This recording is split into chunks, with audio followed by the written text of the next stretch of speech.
Welcome to 360 Tamil. இன்னைக்கு இந்த வீடியோல நம்ம எந்த படத்தோட எக்ஸ்பிளனேஷன் பத்தி பார்க்க போறோம்னா, தமிழ்ல இந்த வருஷம் வெளியான கவனம் அப்படின்ற படத்தை பத்தி தான் பார்க்க போறோம். இது ஒரு பக்காவான கிரைம் த்ரில்லர் படம்னு சொல்லலாம். இந்த படத்தை எப்பயோ ரெடி பண்ணிட்டாங்க, ஆனா ரிலீஸ் ஆகுறது ரொம்ப லேட்டா தான் ரிலீஸ் ஆச்சு. அதனால தான் இந்த படம் எப்பயோ எடுத்த மாதிரி உங்களுக்கு தோணும். இந்த படத்தோட ஃபுல் எக்ஸ்பிளனேஷனுக்குள்ள போறதுக்கு முன்னாடி வீடியோக்கு ஒரு லைக் போடுங்க. அது மூலியமா இந்த வீடியோ இன்னும் நிறைய பேர்கிட்ட கொண்டு போய் சேர்க்கப்படும். மேற்கொண்டு டைம் வேஸ்ட் பண்ணாம நம்ம நேரடியே எக்ஸ்பிளனேஷனுக்குள்ள போயிடலாம். படத்தோட ஸ்டார்டிங் சீனே ஒரு குடும்பத்தை நமக்கு காட்டுறாங்க. அம்மா, அப்பா, பொண்ணு, பையன்னு 4 பேர் இருக்காங்க. இவங்க சந்தோஷமா பர்த்டே பார்ட்டியை கொண்டாடிட்டு இருக்காங்க போல. அதெல்லாம் வீடியோவா எடுத்திருப்பாங்க. பிரசன்ட்ல அப்பா அந்த வீடியோவை பார்த்து ஃபீல் பண்ணிட்டு இருக்காரு. ஏன்னா இவரோட ஒய்ஃப் இருக்காங்கல்ல, ரீசெண்டா இறந்து போயிருக்காங்க. எப்படின்றது நமக்கு கிளியரா தெரியல. ஒய்ஃப் இறந்து போனதை நினைச்சுதான் இவர் ஃபீல் பண்ணிட்டு இருக்காரு. இப்பதான் இவரோட சீனியர் கால் பண்ணி மீட் பண்ணோம் வாங்கன்ற மாதிரி சொல்றாரு. இவருமே அவரை மீட் பண்றதுக்காக ஸ்டேஷனுக்கு வந்துடுறாரு. ஆக்சுவலா இந்த அப்பாவோட பேரு சங்கர் அப்படின்றது. இவர் வேலையை விடலான்னு முடிவு பண்ணிருக்காரு. அதனால தான் சீனியர் இந்த இடத்துக்கு வர வச்சிருக்காரு. எதுக்காக வேலையை விடலான்னு முடிவு பண்ணிருக்கீங்க, வேணான்ற மாதிரி சீனியர் சொல்றாரு. ஆனா இவர் இருக்கார்ல, சார் ஒய்ஃப் இறந்து போயிட்டா, இதுக்கப்புறம் பசங்களை கூட இருந்து நான் தான் பாத்துக்கணும்னு சொல்றாரு. பசங்க என்ன சின்ன பசங்களா? உங்க பையன் அசிஸ்டன்ட் கமிஷனரா இருக்காரு, பொண்ணு லாயரா இருக்காங்க, நீங்க எதுக்காக இந்த மாதிரிலாம் யோசிக்கிறீங்க அப்படின்ற மாதிரி சீனியர் கேக்குறாரு. ஆனா சங்கர் இருக்கார்ல, நம்பின வேலைக்காரனே என்னோட ஒய்ஃபை கொலை பண்ணிட்டான். 20 வருஷமா வேலை பார்த்த வேலைக்காரனே நகைக்கும் காசுக்கும் ஆசைப்பட்டு என்னோட ஒய்ஃபை கொலை பண்ணிட்டான். யாரை நம்புறது சொல்லுங்க? அதனால வீட்டுல இருந்து என்னோட பசங்களை நான் தான் பாத்துக்க போறேன். இதுக்கப்புறம் இந்த வேலை எனக்கு வேணாம் சார், விட்டுருங்கன்ற மாதிரி சொல்றாரு. சீனியரும் ஏத்துக்கிறாரு. இப்ப சங்கர் இவரோட வீட்டுக்கு தான் கிளம்பி போயிட்டு இருக்காரு. பழைய விஷயத்தெல்லாம் யோசிச்சுக்கிட்டே இவர் வண்டி ஓட்டிட்டு இருக்காரு. அப்ப குறுக்க யாரோ வந்துடுறாங்க போல. ஏடகடமா இவர் வண்டியை திருப்புறாரு. இவரோட வண்டி ஆக்சிடென்ட் ஆகிற மாதிரி நமக்கு காட்டுறாங்க. இவர் என்ன ஆனாரு ஏதானாருன்னு கிளியரா தெரியல. இப்ப 3 மாசம் கழிச்சு நடக்கிறத காட்டுறாங்க. இவரோட பையன் பொண்ணை தான் காட்டுறாங்க.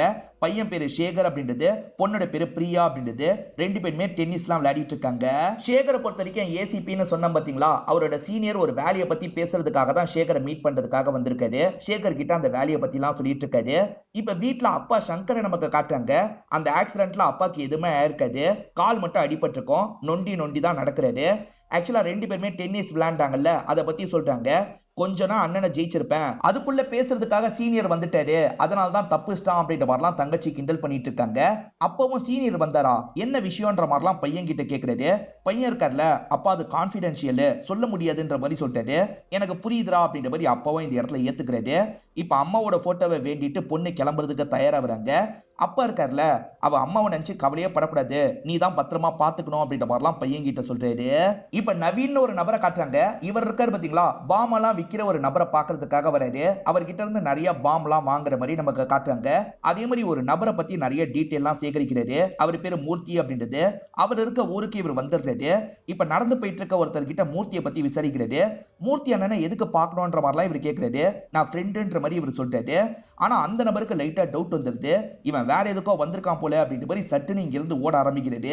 ஆனா நவீன் இருக்கார்ல, இவனை எப்படியாவது பிடிக்கணும்ன்ற மாதிரி வெறித்தனமா துரத்துறாரு.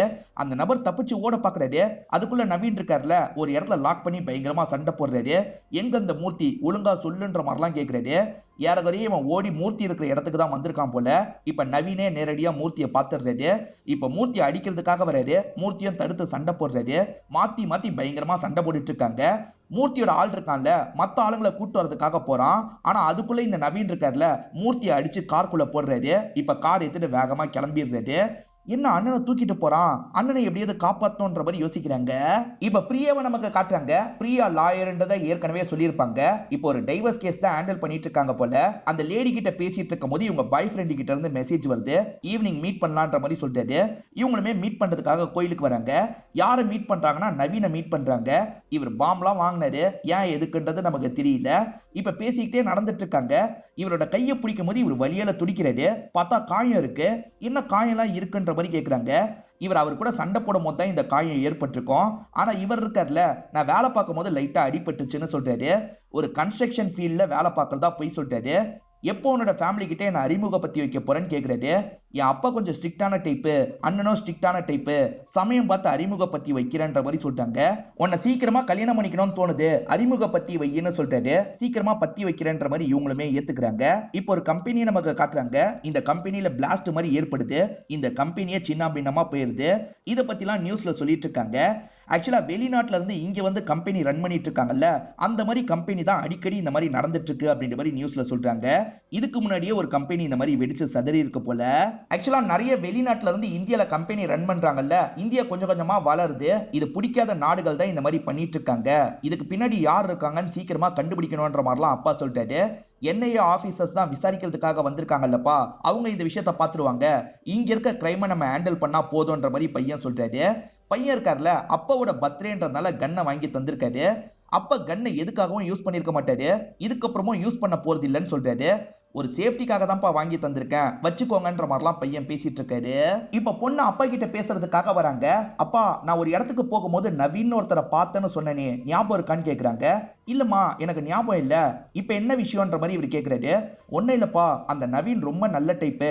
நவீன வேலை விஷயமா இந்த பகுதிக்கு தான் வராரு, நான் வீட்டுக்கு இன்வைட் பண்ணவான்னு கேக்குறாங்க. தாராளமா இன்வைட் பண்ணு அப்படின்ற மாதிரி அப்பா சொல்லிடுறாரு. இன்னைக்கு வர சொல்லிட்டாங்க போல, பயங்கரமா வெக்கப்பட்டு இருக்காங்க. அப்பவும் அண்ணனோ விளையாடிட்டு இருக்கும் போது காலிங் பெல் யாரோ அடிக்கிறாங்க. கதவை திறந்தா நவீன் தான் இந்த இடத்துக்கு வந்திருக்காரு. இவங்களுமே சந்தோஷமா வீட்டுக்குள்ள கூட்டு வராங்க. அப்பா கிட்ட அறிமுகப்படுத்தி வைக்கிறாங்க, அண்ணன் கிட்டயும் அறிமுகப்படுத்தி வைக்கிறாங்க. ஆனா அண்ணன் கண்டுக்காம வேகமா கிளம்பிடுறாரு. இது அப்பாவும் கவனிக்கிறாரு. அதனால அண்ணன் கிட்ட பேசுறதுக்காக வராரு. எதுக்காகடா இந்த மாதிரி பண்ணன்னு கேக்குறாரு. பின்ன பாருங்கப்பா, அவனை பார்த்தாலே ரவுடி மாதிரி இருக்கான், அவனை போய் வீட்டுக்கு கூட்டு வந்திருக்கா, இதெல்லாம் எனக்கு சுத்தமா பிடிக்கலன்ற மாதிரி கோவப்பட்டு இருக்காரு. ஆக்சுவலா பிரியா இருக்காங்கல்ல, நவீன ஒரு இடத்துல உட்கார வச்சுட்டு கொஞ்சம் தள்ளி போயிருப்பாங்க. இந்த நவீன் இருக்காருல, அவங்க போனோன்னு வேகமா வேற ஒரு ரூம்க்கு வந்து என்னென்னமோ செக் பண்ணிட்டு இருக்காரு. அவங்க பின்னாடி நிக்கிறாங்கன்னு தெரிஞ்சோன்னே இவர் கேஷுவலா இருக்கிற மாதிரிலாம் நடிச்சிருந்தாரு. இங்க என்ன பண்ணிட்டு இருக்கீங்க அப்படின்ற மாதிரி இவங்களுமே கூட்டு போறாங்க. பொண்ணுக்கு நவீன பிடிச்சிருக்குன்றத அப்பா புரிஞ்சுக்கிறாரு. நவீன் யாரு என்னன்னு தெரிஞ்சுக்கணும்ல, அதனால ஃபேமிலியை பத்திலாம் அப்பா கேக்குறாரு. எனக்கு ஃபேமிலிலாம் இல்ல, நான் தனியாளுன்ற மாதிரி நவீன் சொல்லிட்டு இருக்காரு. அப்பா நோண்டி நோண்டி நிறைய கேள்வி எல்லாம் கேக்குறாரு. அதுக்கப்புறம் நவீன் இருக்காருல, நான் கிளம்புறேன்ற மாதிரி இங்க இருந்து கிளம்பிடுறாரு. நவீன் கிளம்புனதுக்கு அப்புறம் தங்கச்சி இருக்காங்கல்ல, பயங்கரமா அண்ணன் கிட்ட கோவப்படுறாங்க. நீ எதுக்காக நவீன் கிட்ட அப்படி நடந்துகிட்ட, இந்த அளவுக்கு ரூடா நடந்துக்கணுமா அப்படின்ற மாதிரி கேக்குறாங்க. அவனை பார்த்தாலே எனக்கு பிடிக்கல, அவனை லவ் கிவ் பண்றன்ற மாதிரி என்கிட்ட வந்துடாத, செம்மையா டென்ஷன் ஆயிடுவேன்ற மாதிரி சொல்லிட்டாரு. இவர் வேலை விஷயமா வேற ஊருக்கு போக போறாரு. நீ தான் அப்பாவை பாத்துக்க போற, வேலைக்கு அப்பாக்கு மாத்திரையை கரெக்டா தா, தேவையில்லாம யாரையும் வீட்டுக்குள்ள சேர்க்காது அப்படின்ற மாதிரிலாம் கிளம்புறாரு. இவங்க நவீனுக்காக ஒரு கஃபேல வெயிட் பண்ணிட்டு இருக்காங்க. நவீன் ரொம்ப லேட்டா தான் வராரு. இதனால இவங்களுமே கோவப்பட்டு இருக்காங்க. ஒரு gift வாங்க தான் லேட் ஆயிடுச்சு அப்படின்ற மாதிரி இவருமே ஒரு மோதிரத்தை காட்டுறாரு. இப்ப இவங்க கையில மோதிரத்தை போட்டெல்லாம் விடுறாரு. அப்பாக்கு ஓகே தான், ஆனா அண்ணனுக்கு ஒன்ன சுத்தமா பிடிக்கல, எப்படியாவது அண்ணனோட மனசை மாத்தணும் அப்படின்ற மாதிரிலாம் பேசிட்டு இருக்காங்க. இதே கஃபேல வேற ஒரு நபர் உட்காந்துட்டு இருக்காரு. அவரோட போட்டோ நவீனோட போன்ல இருக்கு. போட்டோ ஒரு வாட்டி பாத்துக்கிறாரு. பார்த்தவரை இவனை ஏதாவது பண்ணணும்ன்ற மாதிரி யோசிக்கிறாரு. அந்த நபர் ரெஸ்ட் ரூம்க்கு போவாரு. இவருமே பின்னாடியே வந்து அந்த நபரை போட்டு அடிக்கிறாரு. யாரா நீ அப்படின்ற மாதிரி அவர் சண்டைக்கு வராரு. ரெண்டு பேருமே மாத்தி மாத்தி சண்டை போடுறாங்க. ஒரு ஸ்டேஜ்ல அந்த நபரை அடிச்சு போட்டுறாரு. இப்ப சாதாரணமா இவருமே வெளியே வந்து இவங்க கிட்ட பேசிட்டு இருக்காரு. நவீன் யாரு, எதுக்காக இந்த விஷயத்தெல்லாம் பண்ணிட்டு இருக்காருன்றது கிளியரா தெரியல. இப்ப சில ஆளுங்க இந்த இடத்துக்கு வராங்க. வந்தவங்க நேரா ரெஸ்ட் ரூம்க்கு போறாங்க. அங்க விழுந்து கிடக்குற நபரை தூக்கிட்டு போயிட்டு இருக்காங்க. இவர் எதுக்காக தூக்கிட்டு போறீங்க, இவருக்கு என்ன ஆச்சு அப்படின்ற மாதிரிலாம் பிரியா கேட்டுட்டு இருக்காங்க. பிரியா, அவருக்கு உடம்பு முடியல போல, நீ எதுக்காக அவங்கள டிஸ்டர்ப் பண்ற, அவங்க கூட்டு போட்டோம் விடுன்ற மாதிரிலாம் சொல்றாரு. இப்ப அப்பா பொண்ணு மட்டும் தான் வீட்டுல தனியா இருக்காங்க. அப்ப யாரோ காலிங் பெல் அடிக்கிறாங்க. அப்பா நான் பாக்குறேன்ற மாதிரி கதவை திறக்கிறதுக்காக வராரு. கதவை திறந்தா இந்த இடத்துக்கு நவீன் தான் வந்திருக்காரு. தலையில கட்டு போட்டிருக்காரு. என்னாச்சு அப்படின்ற மாதிரிலாம் அப்பா கேக்குறாரு. வர வழியில சின்னதா ஒரு ஆக்சிடென்ட் ஆயிடுச்சுன்ற மாதிரி இவர் சொல்றாரு. நான் சொந்த ஊருக்கு கொஞ்ச நாள் போயிட்டு வரலான் இருக்கேன், அதனால தான் பிரியா கிட்ட சொல்லிட்டு போறதுக்காக வந்தேன்னு சொல்றாரு. மாத்திரை போடணும்ன்ற மாதிரி சொல்றாரு. இப்ப இந்த இடத்துல மாத்திரை எல்லாம் போட்டுறாரு. அப்பா இருக்காருல, எந்த ஊரு அப்படின்ற மாதிரிலாம் கேட்டுட்டு இருக்காரு. அப்படி பேசிட்டு இருக்கும் போதே இவர் அசந்து தூங்கிடுறாரு. மாத்திரை போட்டதுனால தூங்கிட்டாரு போல, சரி கொஞ்ச நேரம் படுத்து ரெஸ்ட் எடுக்கட்டும் அப்படின்ற மாதிரி அப்பா சொல்றாரு. இவங்களுமே சரின்ற மாதிரிலாம் ஏத்துக்கிறாங்க. கொஞ்ச நேரம் கழிச்சு தான் நவீன் கண் முழிக்கிறாரு. ஒன்னும் பிரச்சனை இல்ல, 12 மணி வரைக்கும் பஸ் இருக்கு, நான் உடனே பஸ் ஸ்டாப்க்கு கிளம்புறேன்ற மாதிரி கிளம்புறதுக்கு போறாரு. அப்படி போயிட்டு இருக்கும் போது இவருக்கு மயக்கம் வருது போல. பொத்துன்னு இவர் மயக்கம் போட்டு கீழே விழுந்துடுறாரு. அப்பா இருக்கார்ல, இன்னைக்கு நைட்டு இங்கேயே இவர் படுக்கட்டும், இங்கேயே படுத்துக்கிட்டோம் அப்படின்ற மாதிரிலாம் இந்த இடத்துல படுக்க வச்சிடுறாரு. ஆக்சுவலா சங்கரோட ஒய்ஃப் ஏற்கனவே இறந்து போனாங்கல்ல, அதெல்லாம் இவரோட மைண்டுக்குள்ள ஓடிட்டு இருக்கு. அந்த ஞாபகம் எல்லாம் வரதுனால இவருமே தூக்கத்துல இருந்து முழிச்சிடுறாரு. ஏதோ சவுண்டு கேட்கிற மாதிரி இருக்கு. என்ன ஏதுன்னு பாக்குறதுக்காக இவர் கீழே இறங்கி வந்துட்டு இருக்காரு. அந்த சமயம் நவீன் முழிச்சிருக்காரு. என்ன முழிச்சிருக்க, என்ன வேணும்ன்ற மாதிரி கேட்கிறாரு. தண்ணி வேணும் சார், சுடு தண்ணி வேணும்னு சொல்றாரு. சரி நான் ரெடி பண்ணி தரேன்ற மாதிரி இவரை ரெடி பண்ணிலாம் தராரு. ஆனா லைட்டா சங்கருக்கு இவர் மேல சந்தேகம் வந்தது. சந்தேக பார்வை பாக்குறாரு. இப்ப ரூம்ல படுக்கிறதுக்காக வராரு. இவருக்கு சுத்தமா தூக்கமே வரமாட்டேங்குது. திரும்பி சவுண்டு கேட்கிற மாதிரி இருக்கு. பொறுமையா கீழே வந்துட்டு இருக்காரு. அப்ப நவீன் சோஃபால இல்லாம வேற எங்கேயோ இருக்காருன்னு தெரிய வருது. இவர் கன் எடுத்துட்டு பொறுமையா அந்த ரூமை நோக்கி வராரு. அந்த இடத்துல பார்த்தா அவர் பாம்பு மாதிரி எதையோ செட் பண்ணிட்டு இருக்காரு. யாரா நீ, என்ன பண்ணிட்டு இருக்க அப்படின்ற மாதிரி சங்கர் கோவமா கேக்குறாரு. சார், கன்ல இருக்க புல்லட் ஆல்ரெடி நான் எடுத்துட்டேன்னு இவர் சொல்றாரு. அப்பதான் கன்ல புல்லட் இல்லன்றது அவருக்கு தெரியுது. இவ்வளவு பிளானிங்கா நவீன் வேலை பார்த்திருக்காருல, யாரா நீ, எதுக்காக இந்த வீட்டுக்குள்ள நுழைஞ்சிருக்கன்ற மாதிரி சங்கர் கோவமா கேக்குறாரு. எதுக்காக நுழைஞ்சிருக்கன்றதெல்லாம் போக போக நீங்களே தெரிஞ்சுப்பீங்க. வீட்டை சுத்தி நிறைய இடத்துல பாம்பை செட் பண்ணிருக்கேன். உங்க பொண்ணு கிட்ட என்னோட சுயரூபத்தை நீங்க வெளிப்படுத்த கூடாது. அப்படி வெளிப்படுத்தணும்னு நினைச்சீங்க, வெடிக்க வச்சிருவேன். எனக்கு சாவறது பிரச்சனையே கிடையாது, உங்களையும் சேர்த்து சாவடிச்சிருவேன்ற மாதிரி சொல்றாரு. நிறைய ஃபேக்டரியில பாம்லாம் வெடிக்குது இல்ல, அதுக்கு காரணம் இவன் தான் போல அப்படின்ற மாதிரி இவருமே யோசிக்கிறாரு. இப்ப ரூம்க்கு வந்துடுறாரு. வந்தவர் இங்க இருந்து யாரையாவது கான்டாக்ட் பண்ணோம் அப்படின்ற மாதிரி ட்ரை பண்றாரு. ஆனா அவர் கான்டாக்ட் பண்ண முடியாத மாதிரி எல்லாத்தையும் பிளாக் பண்ணி வச்சிருக்காருன்றது அப்பாக்கு தெரியுது. இந்த டைம் நவீன் இருக்கார்ல, பீரோவெல்லாம் உடைச்சு ஓபன் பண்றாரு. உள்ள நிறைய ஃபைல் இருக்கு. அதே மாதிரி கட்டுக்கட்டா நிறைய காசு இருக்கு. அந்த காசெல்லாம் பார்த்து இவர் பயங்கரமா சந்தோஷப்பட்டு இருக்காரு. திரும்பி மூடி வச்சிடலாம் அப்படின்ற மாதிரி மூடி வச்சிடுறாரு. இப்ப காலையில சமயம் இவங்க காஃபி தந்து எழுப்புறதுக்காக வராங்க. இவர் நல்லா தூங்கிட்டு இருக்க மாதிரிலாம் நடிக்கிறாரு. சரி நம்ம போவோன்னு தள்ளி போயிடுறாங்க. அப்ப மட்டும் சட்டுன்னு கண்முழிக்கிறாரு. பொண்ணை பொறுத்த வரைக்கும் கோர்ட்ல வேலை இருக்கும், 2 மணி நேரத்துல வந்துடுறேன்ற மாதிரி அப்பா கிட்ட சொல்லிட்டு கிளம்புறாங்க. இப்ப 2 பேருமே சேர்ந்த மாதிரி சாப்பிட்டுட்டு இருக்காங்க. யாரா நீ, எதுக்காக வந்திருக்கன்ற மாதிரி அப்பா கேட்கிறாரு. அதான் சொல்ல முடியாதுன்னு சொல்லிட்டேன்ல, அப்புறம் என்னன்ற மாதிரி இவரும் கோவப்படுறாரு. பிரியா வரதுக்குள்ள சில வேலைலாம் பண்ணணும் அப்படின்ற மாதிரி வீட்டுல சில வேலைலாம் பண்ணிட்டு இருக்காரு. பிரியா 2 மணி நேரத்துல வந்துடுறேன்னு சொன்னாங்கல்ல, வேலை முடிஞ்சிருச்சு போல, வீட்டுக்கு கிளம்பி வந்துட்டு இருக்காங்க. இந்த சமயம் அப்பா இருக்காருல, ஜன்னலை ஓபன் பண்ணி யாருக்காவது தகவல் கொடுக்கலாம்னு நினைக்கிறாரு. ஆனா ஜன்னலை சுத்தமா ஓபனே பண்ண முடியல. நான் தான் சீல் பண்ணி வச்சிருக்கேன்ற மாதிரி நவீன் சொல்றாரு. இப்ப பிரியாவும் வீட்டுக்கு வந்துடுறாங்க. பிரியா கிட்ட நல்லவர் மாதிரி நடிச்சிட்டு இருக்காரு. சிஸ்டத்துல ஒரு வேலை இருக்கு, ஹெல்ப் பண்ண முடியுமான்னு கேக்குறாங்க. ஹெல்ப் பண்றேன் அப்படின்ற மாதிரி இவர் ஏத்துக்கிறாரு. பிரியா கூட ரூமுக்கு போறாரு. இதுதான் நமக்கான கேப்ன்ற மாதிரி சங்கர் யோசிக்கிறாரு. இங்க இருந்து தப்பிக்கிறதுக்கு ட்ரை பண்றாரு. நிறைய இடத்தை இவன் சீல் பண்ணி வச்சிருக்கான்றது இவருக்கு தெரிய வருது. பாம் எங்கெல்லாம் இருக்கு பார்க்கலான்ற மாதிரி இவர் தேடிட்டு இருக்காரு. இப்போ ஒரு இடத்துல இவருக்கு பாம் கிடைக்குது. அதை டிஃப்யூஸ் பண்ணோம் அப்படின்ற மாதிரி டிஃப்யூஸ் பண்றாரு. வேற எங்கேயாவது பாம் வச்சிருக்கானா பார்க்கலான்ற மாதிரி இவர் பாக்குறாரு. வேற ஒரு இடத்துல பாம் இருக்கிறதும் இவருக்கு தெரியுது. இதையும் டிஃப்யூஸ் பண்ணலாம் அப்படின்ற மாதிரி 2 பாம்பை இவர் டிஃப்யூஸ் பண்ணிடுறாரு. இப்ப வேலையை முடிச்சுட்டு 2 பேருமே சேர்ந்த மாதிரி மாடியில இருந்து வந்துட்டு இருக்காங்க. அப்பவும் வேகமா சோஃபால வந்து உட்காந்துடுறாரு. பயங்கரமா வேர்த்திருக்கு. என்னப்பாச்சு, நீங்க ஓகே தானேன்னு கேக்குறாங்க. நான் ஓகே தாமா அப்படின்ற மாதிரி அப்பவும் இந்த இடத்துல சொல்றாரு. இப்ப நைட்டு நேரம் நவீன் இருக்காருல, இவங்களுக்கு பால் தரதுக்காக வந்திருக்காரு. சீக்கிரமா பாலை குடிச்சிட்டு படுன்ற மாதிரிலாம் சொல்றாரு. நீ இந்த வீட்டுக்கு வரணும்ன்றது எவ்வளவு நாள் ஆசை தெரியுமா, இப்ப என் கூடயே இருக்க, சந்தோஷமா இருக்குன்ற மாதிரிலாம் பிரியா சொல்றாங்க. எனக்குமே இது ரொம்ப நாள் ஆசைன்ற மாதிரி இவர் கொஞ்சம் வில்லத்தனமா சொல்றாரு. இவர் வில்லத்தனமா பேசுறதெல்லாம் இவங்களுக்கு புரிய மாட்டேங்குது. இவங்க ரொம்ப வெகுளியா இவர்கிட்ட பேசிட்டு இருக்காங்க. பாலை குடின்ற மாதிரி சொல்றாரு. இவங்களுமே பாலை குடிச்சிடுறாங்க. அந்த பாலை குடிச்சோன்னே இவங்களுக்கு மயக்கம் வருது போல, மயங்கிடுறாங்க. இவங்க மயங்கி இருக்கும் போது இவர் எல்லை மீறி நடக்கலான்ற மாதிரி பக்கத்துல வராரு. இவங்க கிட்ட தப்பாலாம் நந்துக்க ஆரம்பிக்கிறாரு. உண்மையில அவர் தப்பாலாம் நந்துக்க மாட்டாரு. ஒரு பார்வை பார்த்துட்டு இந்த ரூமை விட்டு கிளம்பிடுறாரு. அவர் ரொமான்ஸ் பண்ணா எப்படி இருக்கும்ன்ற மாதிரி இவங்க தான் மனசுக்குள்ள யோசிச்சு பார்த்துட்டு இருக்காங்க போல. இந்த சங்கர் ஒரு ரூம்ல இருக்காருல, பொறுமையா அந்த ரூமை விட்டு வெளியே வராரு. பார்த்தா இந்த நவீன் மும்மரமா ஏதோ ஒரு வேலை பண்ணிட்டு இருக்காரு. பின்னாடி இருந்து கழுத்தை நெரிச்சிடலாம் அப்படின்ற மாதிரி சங்கரும் பின்வழியா வந்து கழுத்தை நெரிக்க ஆரம்பிக்கிறாரு. கடைசி நேரத்துல தான் நவீன் கவனிக்கிறாரு. கஷ்டப்பட்டு சங்கர் கூட சண்டைலாம் போட்டுட்டு இருக்காரு. உன்னை சுட்டு தள்ள ஒரு நிமிஷம் கூட எனக்கு ஆகாது, தேவையில்லாம எனக்கு தொல்லை கொடுக்காது அப்படின்ற மாதிரி நவீன் சங்கரை பார்த்து கோவப்பட்டு இருக்காரு. இந்த சமயம் பார்த்து ரூமை விட்டு அவங்க வெளியே வந்துடுறாங்க. என்ன பண்ணிட்டு இருக்கன்ற மாதிரி ஷாக்கிங்கா கேக்குறாங்க. இங்கதான் இன்டர்வல போடுறாங்க. எதுக்காக என்னோட அப்பாவை பார்த்து கண்ணை காட்டுன்ற மாதிரி கோவமா கேக்குறாங்க. அவன் நீ நினைக்கிற மாதிரி நல்லவன் கிடையாதுமா, உன்னை ஏமாத்தி இந்த வீட்டுக்குள்ள நுழைஞ்சிருக்கான், இந்த வீட்டுக்குள்ள இருந்து ஏதோ தப்பு செய்ய போறான் போல அப்படின்ற மாதிரி அப்பா சொல்றாரு. சுத்தி பாம் வச்சிருக்கான்ல, அதை பத்தி எல்லாம் சொல்லிட்டு இருக்காரு. அப்பா சொல்றது உண்மையான்ற மாதிரி இவங்க கேக்குறாங்க. உண்மைதான் அப்படின்ற மாதிரி இவருமே சொல்றாரு. இதை சுத்தமா இவங்களால ஏத்துக்கவே முடியல. இவங்க பயங்கரமா ஃபீல் பண்றாங்க. என்னோட முட்டாள்தனத்தினால தான் நீங்க பிரச்சனையில மாட்டிக்கிட்டீங்க, என்ன மன்னிச்சிருங்கப்பா அப்படின்ற மாதிரி சொல்லிட்டாங்க. உன்னை எப்படி சேவ் பண்றதுன்றத நினைச்சுதான் நான் கவலைப்பட்டு இருக்கேன்னு அப்பா சொல்லிட்டாரு. அப்பாக்கு திடீர்னு நெஞ்சு வலி வந்துருது. அப்பாக்கு நெஞ்சு வலி வந்துருச்சு, ப்ளீஸ் உடனே டாக்டருக்கு கால் பண்ணு, இவங்க தான் ரெகுலரா வர டாக்டரு, கால் பண்ணுன்ற மாதிரிலாம் சொல்லிட்டாங்க. சரி கால் பண்றேன் அப்படின்ற மாதிரி இவருமே ஏத்துக்கிறாரு. இப்போ உடனே இவருமே கால் பண்ணி யாருக்கோ தகவலை கொடுக்குறாரு. நவீன் இவங்க சொன்ன டாக்டரை வர வச்சிருக்க மாட்டாரு, வேற ஒரு டாக்டரை கால் பண்ணி வர வச்சிருக்காரு. அவங்க ட்ரீட்மெண்ட்லாம் கொடுத்துட்டு இருக்காங்க. அந்த சமயம் பிரியா இருக்காங்கல்ல, நவீன ஒரு விஷயத்தை எடுக்க சொல்றாங்க. நவீன் எடுக்கிறதுக்காக இந்த ரூமை விட்டு வெளியே போயிடுறாரு. அப்ப டாக்டர் கிட்ட இவங்க ஒரு பேப்பரை தராங்க. என்ன ஏதுன்னு டாக்டர் கேக்குறாங்க. ப்ளீஸ் வாங்கிக்கோங்கன்ற மாதிரி சொல்லிட்டாங்க. நவீன் வரதுக்குள்ள டாக்டர் அந்த பேப்பரை வாங்கிட்டு கிளம்புறாங்க. இப்ப வெளியே வந்து பிரிச்சு படிக்கிறாங்க. போலீஸ்க்கு கால் பண்ணுங்கன்ற மாதிரி தான் இருக்கு. இந்த லேடியும் யாருக்கோ கால் பண்றாங்க. போலீஸ் வந்துருவாங்கன்னு பார்த்தா நவீன் தான் கோவமா ரூம்குள்ள வராரு. இதுக்காக தான் நீங்க சொன்ன டாக்டரை கூப்பிடாம எனக்கு தெரிஞ்ச டாக்டரை கூப்பிட்டேன். அவங்க எனக்கு தான் கால் பண்ணி சொன்னாங்க.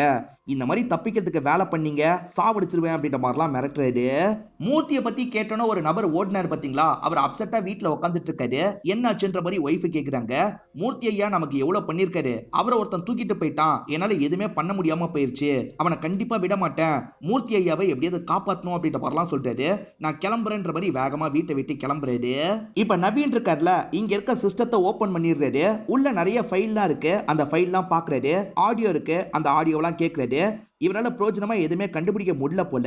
இவருக்கு தெரிஞ்ச ஒரு அண்ணனுக்கு கால் பண்ணி இந்த விஷயத்த சொல்றாரு. அவர் இருக்கார்ல, நிச்சயமா உன்னால கண்டுபிடிக்க முடியும், ட்ரை பண்ணு அப்படின்ற மாதிரி சொல்றாரு. இவர் கொஞ்சம் அப்செட்டா இருக்கிறதுனால இங்க இருக்க குப்பை தொட்டியை தெரியாதனமா எட்டி மிதிச்சிடுறாரு. பார்த்தா அதுக்குள்ள இருந்து 2 பாம் விழுது. ஆக்சுவலா அவர் 2 பாம்பை டிஃப்யூஸ் பண்ணார்ல, அதுதான் விழுது. உங்க கை காலெல்லாம் கட்டாம விட்டது தப்பா போயிருச்சு, கட்டணும்ன்ற மாதிரி இவர் கட்டிடுறாரு. வாயில பிளாஸ்டரும் ஒட்டிடுறாரு. இந்த மாதிரி சமயத்துல பிரியாவோட பாட்டி இந்த இடத்துக்கு வந்துடுறாங்க. பாட்டிக்கு வேற 2 பேத்திங்க இருப்பாங்க. அந்த 2 பேத்திங்களையும் இந்த இடத்துக்கு கூட்டு வந்திருக்காங்க. இப்ப காலிங் பெல் அடிக்கிறாங்க. நவீன் இருக்கார்ல, கதவெல்லாம் திறக்க தேவையில்ல, கொஞ்ச நேரத்துல அவங்களே கிளம்பிடுவாங்கன்ற மாதிரி சொல்றாரு. அதே மாதிரி பிரியாவை உட்கார வச்சிருந்தாரு. அவங்களுமே கிளம்பலான்ற ஐடியாக்கு வந்துடுறாங்க. அப்ப பிரியா நியூஸ் பேப்பரை எடுக்கிற மாதிரி தெரியாதனமா கிளாஸை கீழே தள்ளி விடுறாங்க. அந்த சவுண்டு வெளியே இருக்கவங்களுக்கு கேட்டுது. கண்டிப்பா உள்ள ஆளுங்க இருக்காங்க, திரும்பி ட்ரை பண்ணலாம் அப்படின்ற மாதிரி திரும்ப திரும்ப ட்ரை பண்ணிட்டு இருக்காங்க. அப்ப சங்கர் கதவை திறந்துடுறாரு. வாங்கத்த, எப்ப வந்தீங்கன்ற மாதிரிலாம் உள்ள கூப்பிடுறாரு. தூங்கிட்டேன், அதனால தான் கதவை திறக்க லேட் ஆயிடுச்சு அப்படின்ற மாதிரிலாம் சமாளிக்கிறாரு. அத்தையும் இந்த பையன் யாருன்ற மாதிரி நவீனை பத்தி கேக்குறாங்க. என் ஃப்ரெண்டோட பையன், ஒரு வேலை விஷயமா இங்கே தான் கொஞ்ச நாளா ஸ்டே பண்ணிருக்கான் அப்படின்ற மாதிரிலாம் இவர் சொல்லிட்டு இருக்காரு. இந்த பாட்டி கூட 2 பொண்ணுங்க வந்திருக்காங்கல்ல, ஒரு பொண்ணு பேரு பூஜா, இன்னொன்னு பொண்ணு பேரு ரம்யான்றது. ரம்யாக்கு அவரை பிடிச்சிருக்கு போல, அவர் எனக்கு பிடிச்சிருக்கு, அவரை லவ் பண்றதுக்கு ஹெல்ப் பண்ண முடியுமான்ற மாதிரி பிரியா கிட்ட கேட்டுட்டு இருக்கா. அவன் யாரு என்னன்னே தெரியாது, அதுக்குள்ள லவ் பண்ற அளவுக்கு யோசிச்சிட்டியா, அதெல்லாம் ஒன்னும் தேவையில்லைன்ற மாதிரி இவங்க கோவப்படுறாங்க. இப்ப பூஜாவும் லக்கேஜ் எடுத்துட்டு ஒரு ரூம்குள்ள போறாங்க. அப்படி போகும்போது போனை இங்கேயே வச்சுட்டு போயிடுவாங்க. இதை கவனிக்கிற இவர் இருக்கார்ல, சாமர்த்தியமா அந்த போனை எடுக்கணும்ன்ற மாதிரி எடுத்துடுறாரு. இப்ப பூஜா லக்கேஜ் எல்லாம் ஓபன் பண்ணி பார்த்துட்டு இருக்காங்க. அது தெரியாம நவீன் இந்த ரூம்க்கு வந்து ட்ரெஸ் எல்லாம் மாத்திட்டு இருக்காரு. இவளுமே சைட் அடிக்கிற மாதிரி பார்த்துட்டு இருக்கா. திடீர்னு ஸ்லிப் ஆன மாதிரி பொத்துன்னு கீழே விழுந்துடுறா. இவ எப்பத்துல இருந்து இருக்கான்ற மாதிரி இவர் ஷாக்கிங்கா பாக்குறாரு. நான் வேணும்ட்டே பார்க்கல, நீங்க தான் திடீர்னு நடுவுல வந்து ட்ரெஸ் மாத்திட்டீங்க அப்படின்ற மாதிரிலாம் இந்த பொண்ணு சொல்றா. எல்பி விட முடியுமான்னு கேக்குறா. இவரும் கையை கொடுத்து எல்பி விடுறாரு. பூஜாக்குமே நவீனை பிடிச்சிருக்கு, ஃபிளர்ட் பண்ற மாதிரிலாம் பேசிட்டு இருக்கா. இப்ப வேகமா ரம்யா இந்த இடத்துக்கு வந்துடுறாங்க. இவங்களை பத்தி அறிமுகப்படுத்தி வச்சுக்கிறாங்க. இவங்களும் ஃபிளர்ட் பண்ற மாதிரிலாம் பேசிட்டு இருக்காங்க. இவங்க 2 பேருமே நவீன் கிட்ட க்ளோஸா இருக்கிறது சுத்தமா பிரியாக்கு பிடிக்கல. தேவையில்லாம இவங்களும் பிரச்சனையில மாட்டிக்க போறாங்கன்னு யோசிக்கிறாங்க. இவங்கெல்லாம் எப்பதான் போக போறாங்கன்ற மாதிரி நவீன் பார்வையிலேயே முறைச்சி இவங்க கிட்ட கேக்குறாரு. இப்ப இவங்க இருக்காங்கல்ல, பாட்டி நான் சமையல் வேலையெல்லாம் பாக்குறேன், சீக்கிரமா சாப்பிடலாம் அப்படின்ற மாதிரி சொல்றாங்க. என் பேத்தி எந்த வேலையும் பார்க்க தேவையில்ல, நீ உட்காருமா, நான் எல்லா வேலையும் பாத்துக்கிறேன் அப்படின்ற மாதிரி பாட்டி சமையல் வேலை எல்லாம் பாக்குறதுக்காக கிளம்புறாங்க. இப்ப நவீன் இருக்கார்ல, நீங்க என்ன பண்ணுவீங்களோ எனக்கு தெரியாது, அடுத்த அரை மணி நேரம் தான் உங்களுக்கு டைம், அதுக்குள்ள வீட்டுக்கு வந்திருக்க 3 பேருமே கிளம்பணும், அப்படி இல்லைன்னு வச்சுக்கோங்க அவங்க கதையை முடிச்சிருவேன்னு சொல்றாரு. இதை கேட்கிற அப்பா பொண்ணு 2 பேருமே ஷாக் ஆயிட்டு இருக்காங்க. இந்த 2 பொண்ணுங்க பயங்கரமா நவீனை லவ் பண்ண ஆரம்பிச்சிட்டாங்க. நவீனை இம்ப்ரெஸ் பண்றதுக்காக விதவிதமா இவங்க ட்ரெஸ் எல்லாம் போட்டு பார்த்துட்டு இருக்காங்க. இதுல பூஜாவோட போன் மிஸ் ஆகுதுல, என் போன் மிஸ் ஆகுது, கால் பண்ணு அப்படின்ற மாதிரி ரம்யா கிட்ட சொல்றாங்க. ரம்யாவும் சரின்ற மாதிரி கால் பண்றாங்க. பார்த்தா அப்பதான் அந்த போனை வச்சிட்டு இருந்திருப்பாரு. இப்ப போன் அடிக்கிற சவுண்ட் நவீனுக்கு கேக்குது. நவீன் பயங்கரமா டென்ஷன் ஆயிடுறாரு. அந்த போனை தாங்கன்ற மாதிரி சட்டுன்னு இவர் கையில இருந்து போனை பிடிங்கிடுறாரு. இவங்க தான் கால் பண்ணிருக்காங்கன்னு தெரியுது. இப்ப உள்ள வந்து இவங்க கிட்ட போனை தந்துடுறாரு. உங்ககிட்ட எப்படி வந்தது, இதுதான் என்னோட நம்பரு, நோட் பண்ணிக்கோங்க அப்படின்ற மாதிரிலாம் அந்த பொண்ணுங்க ஃபிளர்ட் பண்ணிட்டு இருக்காங்க. இப்ப பாட்டி சமையல் வேலையெல்லாம் முடிச்சிடுறாங்க. வயசு பையனை இந்த மாதிரி வீட்டுல தங்க வைக்கிறதுல எனக்கு பெருசா விருப்பம் கிடையாது, வேற ஏதாவது இடத்த பாத்துக்க சொல்லுங்க அப்படின்ற மாதிரிலாம் சொல்லிட்டு இருக்காங்க. ஆனா இந்த அப்பாவான சங்கர் இருக்கார்ல, இல்ல இவன் இங்கதான் தங்குவான்ற மாதிரி சொல்லிட்டாரு. மாப்பிள, அப்ப என் பேச்சுக்கு மரியாதை இல்லையா, என் பேச்சை கேட்க மாட்டீங்கன்னா உடனே இந்த வீட்டை விட்டு கிளம்புறேன்ற மாதிரி சொல்றாங்க. அப்ப கூட இவங்க 2 பேரும் எதுவுமே சொல்லாம இருக்காங்க. நான் வீட்டை விட்டு கிளம்புறேன்னு சொல்றேன், தடுக்க கூட மாட்டீங்க, அவ்வளவுதான் என் மேல நீங்க மரியாதை வச்சிருக்கீங்களா, சரி மாப்பிள, இதுக்கப்புறம் இந்த வீட்டுல என்னால இருக்க முடியாதுன்ற மாதிரி இவங்க கோவப்படுறாங்க. இப்படியாவது அவங்க கிளம்பி போனா சந்தோஷம் தான் அப்படின்ற மாதிரி அப்பாவும் பொண்ணு யோசிச்சுட்டு இருக்காங்க. இப்ப இந்த பாட்டி இருக்காங்கல்ல, வாங்கடி 2 பேரும் கிளம்பணும் அப்படின்ற மாதிரிலாம் சொல்லிட்டாங்க. ஏன் எதுக்குன்னு கேக்குறாங்க. ஏன் எதுக்குன்னு சொன்னாதான் வருவீங்களா, கிளம்புங்க அப்படின்ற மாதிரி பாட்டி வேகமா இங்க இருந்து கூட்டு போறாங்க. உங்க அப்பா இருங்கன்னு ஒரு வார்த்தை சொல்லனாலும் பரவாயில்ல, நீ கூட பாட்டியை மதிக்கல. சரிம்மா நான் கிளம்புறேன்ற மாதிரி பாட்டியும் பேத்தி கிட்ட சொல்லிட்டு கோவமா இந்த இடத்த விட்டு கிளம்புறாங்க. இவங்களுக்கு ரொம்ப கஷ்டமாயிருது. வேகமா ரூம்க்கு வந்து இவங்களும் ஃபீல் பண்ணி அழுதுட்டு இருக்காங்க. இப்ப நவீன் இந்த இடத்துக்கு வராரு. ரெண்டு பேரையும் திரும்பி லாக் பண்ணோம் அப்படின்ற மாதிரி லாக் பண்ணிடுறாரு. மயக்க மருந்தெல்லாம் தந்துடுறாரு. இப்ப வெளியே வந்து சுத்தி முத்தி சில இடங்கள்லாம் பார்த்துட்டு இருக்காரு. அப்படியே கட் பண்ணி சேகரை நமக்கு காட்டுறாங்க. சேகர் வீட்டுக்கு கால் பண்றாரு. போனை எடுக்கவே மாட்டாங்க. என்ன போனை எடுக்க மாட்டாங்கன்னு யோசிக்கிறாரு. அங்க இருக்க ஆளுங்களுக்கு கால் பண்ணிட்டாரு. வீட்டை போய் செக் பண்ணி பாருங்கன்ற மாதிரி சொல்றாரு. அந்த ஆளுங்களும் சரின்ற மாதிரிலாம் ஏத்துக்கிறாங்க. இப்போ ஒருத்தர் செக் பண்றதுக்காக வீட்டுக்கு வராரு. ஆனா வீடு பூட்டி இருக்கிறது தெரிய வருது. சரி வீடு பூட்டி இருக்கு அப்படின்ற மாதிரிலாம் சொல்றாரு. சரி நான் பாத்துக்கிறேன்ற மாதிரி சேகரும் ஏத்துக்கிறாரு. நவீன் அவங்க ரெண்டு பேரும் மயக்கமாக்குனார்ல, வெளியே வந்திருக்காரு போல. இப்ப திரும்பி அந்த இடத்துக்கு போலான்ற மாதிரி கார் எடுத்துட்டு கிளம்புறாரு. இந்த விஷயத்தெல்லாம் மூர்த்தியோட ஆள் பாக்குறாரு. இவரை ஃபாலோ பண்ணோம் அப்படின்ற மாதிரி இவருக்கே தெரியாம ஃபாலோ பண்றாரு. அப்பதான் இவர் ஒரு வீட்டுக்குள்ள போறது தெரியுது. இந்த வீட்டுக்குள்ள தான் இருக்கான் போல. இந்த வீட்டுக்குள்ள நம்மளும் போலான்ற மாதிரி பொறுமையா வீட்டுக்குள்ள வராது. இப்ப சைலண்டா இந்த வீட்டுக்குள்ள நுழைஞ்சு வந்துட்டு இருக்காரு. இந்த விஷயத்த நவீன் கவனிச்சிடுறாரு. சட்டுன்னு இவருக்கு எதிர வந்து சண்டை போடுறாரு. ரெண்டு பேருமே மாத்தி மாத்தி சண்டை போடுறாங்க. அதுல அவனால நவீனுக்கு காயம்லாம் ஏற்பட்டது. அதை மீறியும் நவீன் இருக்காருல, அவரை அடிச்சு போட்டுறாரு. இவனை ஒரு இடத்துல லாக் பண்ணி வைக்கணும்ன்ற மாதிரி ஒரு ரூம்ல லாக் பண்ணி வச்சிடுறாரு. அந்த சண்டையில இவருக்கும் காயம் ஏற்பட்டதுன்னு சொன்ன பாத்தீங்களா, அதுக்கான ஃபர்ஸ்ட் எய்ட்லாம் பண்ணிடுறாரு. இப்ப திரும்பி சிஸ்டத்துல ஏதாவது கிடைக்குமான்ற மாதிரி தேடி பாக்குறாரு. நிறைய ஆடியோலாம் இருக்குல்ல, அதெல்லாம் கேட்கறாரு. அதை வேற மாதிரி நம்ம டீகோட் பண்ணணும்னு முடிவு பண்ணிட்டாரு. இப்ப டீகோட் பண்றது மூலியமா சில தகவல்லாம் இவருக்கு கிடைக்குது. அந்த தகவல் என்னன்ற மாதிரி இவர் வேகமா நோட் பண்ணிட்டாரு. இவர் இந்த வீட்டுல இருக்க சிஸ்டத்தை எதுக்காக யூஸ் பண்றாரு, என்ன டேட்டாவை எடுக்கிறதுக்கு ட்ரை பண்றாருன்னு தெரியல. ஆனா ஏதோ டேட்டா கிடைச்சிருது போல. இதை நினைச்சு சந்தோஷப்பட்டு இருக்காரு. இப்ப பிரியா யோசிச்சு பாக்குற மாதிரி ஒரு பிளாஷ்பேக்கா நமக்கு காட்டுறாங்க. பிரியா இவரை லவ் பண்ணிட்டு இருந்தாங்கல்ல, அந்த டைம் இவங்க ரெண்டு பேருமே சேர்ந்த மாதிரி ஆசிரமத்துக்கு வருவாங்க. அங்க கஷ்டப்படுற பசங்களுக்கு நிறைய ஹெல்ப்லாம் பண்ணுவாங்க. அப்ப க்ளோஸா இருந்தாங்கல்ல, அந்த விஷயத்தெல்லாம் யோசிச்சு பார்த்து பிரசன்ட்ல ஃபீல் பண்றாங்க. அப்பா ஸ்டாப்லர் பின்ன வச்சு கையிலேயே குத்துறாரு. கையில இருந்து ரத்தம் ஊத்திட்டு இருக்கு. இப்ப சேஃப்டி லைட்டை எடுத்துக்கிறாரு. அதுல ஹெல்பர்ஸ் அப்படின்ற மாதிரி எழுதுறாரு. அதை தொங்க விடணும் அப்படின்ற மாதிரி ஜன்னல் கிட்டே இவர் தொங்க விட்டுறாரு. ரோட்ல இருந்து யாராவது பார்த்தா தெரியும், அது மூலியமா காப்பாத்த வாய்ப்பு இருக்கு அப்படின்ற மாதிரிலாம் யோசிக்கிறாரு. இந்த வழியா ஒரு நபர் பைக்ல வந்துட்டு இருக்காரு. கரெக்டா இவங்க வீட்டு வாசல் கிட்ட பைக் ரிப்பேர் ஆயிருது. ஸ்டார்ட் பண்றதுக்கு ட்ரை பண்ணிட்டு இருக்கும் போதுதான் தொங்க விட்டுறத கவனிக்கிறாரு. எது ஹெல்ப் வேணுமா, என்ன ஹெல்ப்பா இருக்கும்ன்ற மாதிரி இவரும் யோசிக்கிறாரு. சரி என்ன ஏதுன்னு பாப்போன்ற மாதிரி இந்த வீட்டுக்கிட்ட வந்துடுறாரு. நவீன் தான் கதவை திறந்து உள்ள வர வைக்கிறாரு. என்ன வேணும்ன்ற மாதிரி கேட்கிறாரு. தம்பி உங்களுக்கு என்ன வேணும், ஹெல்ப்னு போட்டிருக்கீங்கல்ல, என்ன ஹெல்ப் வேணும்ன்ற மாதிரிலாம் கேட்கிறாரு. இவங்க ரெண்டு பேர் சேர்ந்துதான் ஏதோ பண்ணிருக்காங்கன்றதை இவர் புரிஞ்சுக்கிறாரு. அதெல்லாம் ஒன்னும் தேவையில்ல, நீங்க கிளம்புங்கன்ற மாதிரி சொல்லிட்டு இருக்காரு. அந்த சமயம் இந்த பிரியா இருக்காங்கல்ல, சார் இவன் எங்க ரெண்டு பேரை லாக் பண்ணி வச்சிருக்கான் சார், பாமெல்லாம் வச்சு பயம்புத்துறான் சார், எப்படியாவது காப்பாத்துங்க சார் அப்படின்ற மாதிரிலாம் அழுதுட்டு இருக்காங்க. உன் முடிய பார்க்கும் போதே எனக்கு டவுட் வந்தது, உன்னை என்ன பண்றேன் பாருன்ற மாதிரி இவர் அடிக்கிறதுக்காக வராரு. அதுக்குள்ள நவீன் இருக்காருல, சட்டுன்னு கண்ணை வச்சு இவரை மிரட்டுறாரு. கண்ணை பார்த்தோன்னே இந்த நபர் பயப்பட ஆரம்பிக்கிறாரு. சார் உங்களுக்குள்ள 1008 பிரச்சனை இருக்கும், மூணாவது மனுஷன் நான் எதுக்கு வரணும், என்னை விட்டுருங்கன்ற மாதிரிலாம் கேட்கிறாரு. நவீன் ஏத்துக்காம இவர் ஒரு இடத்துல லாக் பண்ணிட்டாரு. இவர் லாக் ஆயிருக்க இடத்துல ஏற்கனவே ஒருத்தன் விழுந்து கிடக்குறான். ஏற்கனவே ஒரு கொலையை பண்ணிட்டான் போல அப்படின்ற மாதிரிலாம் இந்த நபர் பயந்துட்டு இருக்காரு. நவீன் அப்பாவை லாக் பண்ணி வச்சிருக்காருல, அப்பா என்ன பண்றாருன்னா கஷ்டப்பட்டு அந்த கட்டெல்லாம் கழட்டி தப்பிச்சிடுறாரு.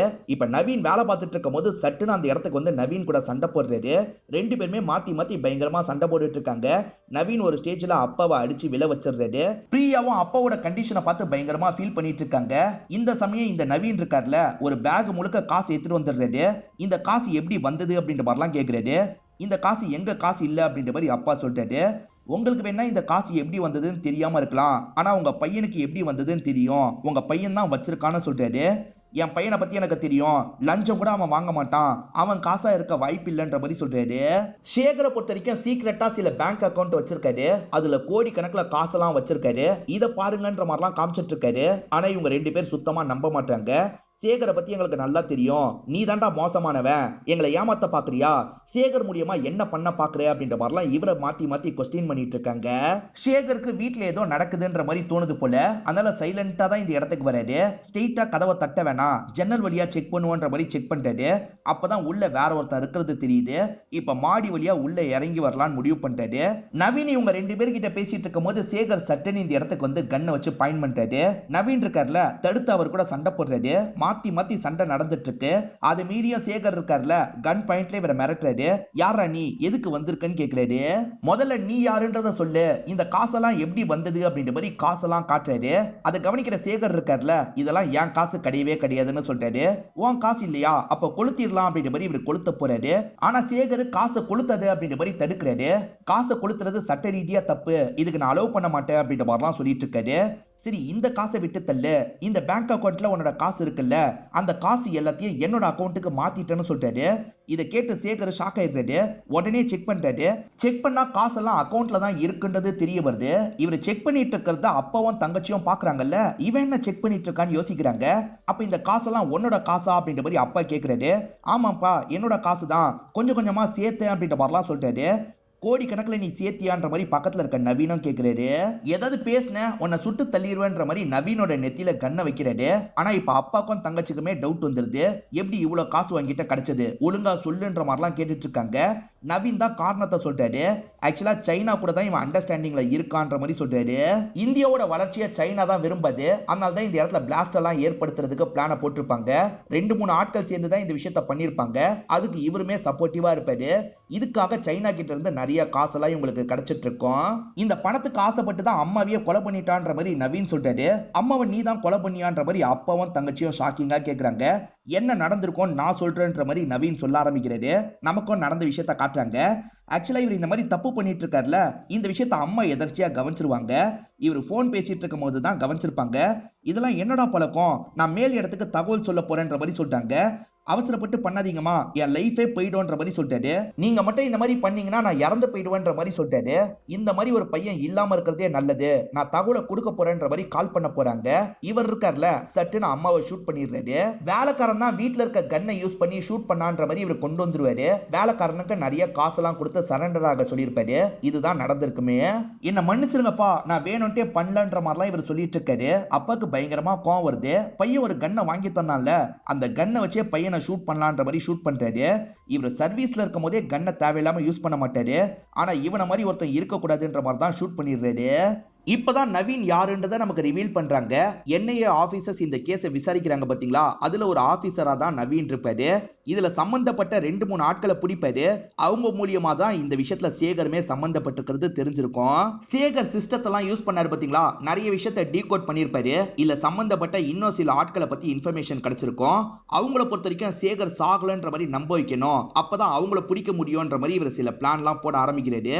இத பத்தி எதுக்காக முன்னாடியே சொல்லன்ற மாதிரி சங்கர் கேக்குறாரு. உங்க வைஃப் இறந்து போனதுல இருந்து நீங்க யாரையுமே நம்பல சார், உங்க பசங்களை மட்டும் தான் முழுசா நம்புனீங்க. உங்க பையனே இப்படி பண்ணிருக்கான்னு நான் சொன்னேன்னு வச்சுக்கோங்க, நீங்க சத்தியமா நம்பியிருக்க மாட்டீங்க. நீங்க என்னதான் ஸ்டார்டிங்ல இருந்து சந்தேக கண்ணோட பாத்தீங்க, அதனால தான் உங்ககிட்ட நான் கெட்டவனாவே இருந்துடலான்றதுக்காக இப்பெல்லாம் பண்ணன்ற மாதிரி சொல்றாரு. நான் கிளம்புறேன் சார்னு இங்க இருந்து கிளம்ப போறாரு. இப்ப பிரியாவை பார்த்து சாரின்ற மாதிரி ஒரு வார்த்தை சொல்லிட்டு கிளம்பிடுறாரு. இப்ப பிரியா இவங்களோட இடத்துல உட்காந்துட்டு இருக்காங்க. அப்பதான் ஒருத்தர் மூலியமா லெட்டர் கிடைக்குது. என்ன லெட்டர் அப்படின்ற மாதிரி ஓபன் பண்ணி பாக்குறாங்க. பார்த்தா நவீன் கிட்ட இருந்து தான் இந்த லெட்டர் வந்திருக்கு. நான் உண்மையிலேயே உன்னை லவ் பண்ணன்ற மாதிரி தான் வந்திருக்கு. இதை பாக்குற இவங்களுமே சந்தோஷப்படுறாங்க. இப்ப நவீன் வேற ஒரு பகுதியில நின்னுட்டு இருக்காரு. அங்க ஒரு பையன் நடந்து போயிட்டு இருக்கிறத பாக்குறாரு. இந்த பையன் அந்த நெட்வொர்க்ல இருக்கான்றது இவருக்கு தெரியும். இவருமே அந்த பையனை ஃபாலோ பண்றாரு. தொடரும் அப்படின்ற மாதிரி போட்டு நமக்கு படத்தை முடிச்சிடுறாங்க.